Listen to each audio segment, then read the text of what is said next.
be part 4, lecture 26, infinitesimal active rotation and angular momentum. We defined what is active rotation in the previous video, previous lecture. So consider the point rotation, active rotation, like this. You see, x prime, y prime. This is minus over here. You see, x and y. Let's assume a teeny rotation, delta theta. It's a function of time. You see, this here, delta theta, is a function of time. So, from Taylor series, sine of very, very teeny increment, you see, this exactly is approximated on the first order derivative of delta theta. And also cosine of delta theta expanding in Taylor series, this leads to 1. Again, you neglect, okay, the higher order terms on this Taylor series. So I can write x prime is equal to x minus y delta theta. You see? And this is x prime is x plus delta x. Likewise, y prime is x delta theta plus y. So y is by delta y. Now you can see here, you can see this approximation on this matrix, okay? This will be 1, this minus delta theta, plus delta theta, and plus 1. So this way, you multiply this, you obtain x prime and y prime.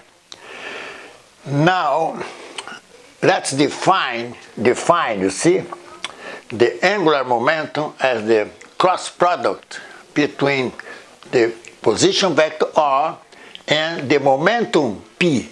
Momentum is m times v. V here is r dot, vector r dot. So this m r cross r dot. You see, that's the angular momentum. Now, in Cartesian coordinates, the vector angular momentum can be expressed, okay, in 3 components. This is equal m. Now, the cross product I can write as a determinant. You see, ijk, x, y, z, x dot, y dot, and z dot, which are the components of the velocity r dot, the vector position, the position vector. Now, consider the counterclockwise rotation in xy plane. This is a component, you see, that's a component LZ, you see, that's a z component. So then I can express delta x is equal to delta minus y delta y, I delta theta, and delta y is x delta theta. You just, from here, you see, I just copied from here to there. So this is delta theta minus x and minus y and x. Or I can write the variation of the position vector, okay? This is identical at that theta, k cross r. Attention now. Then I derive here k cross r. You see, that's you follow here easily. So this is k cross I. You just look at here. K cross I. Okay, you rotate. This will be the j direction. So this is j. Likewise, k cross j. K cross j. You see, this is minus I, and this is 0 from the definition of cross product. Now then, the cross product k cross r is exactly xj minus yi. Thus, you see, the small variation of the position vector, attention now, active rotation. This is a point rotation. This is delta theta that multiply now xj minus yi is a blue one. The blue one is over here and the green one is over there. So then I can obtain the variation, okay, of the r dot, the velocity. You just follow, you see, that's attention now. There's a product, when I derive, I have a product rule here, you see, and product rule there. So I expand, you see, in two terms, delta theta and delta dot.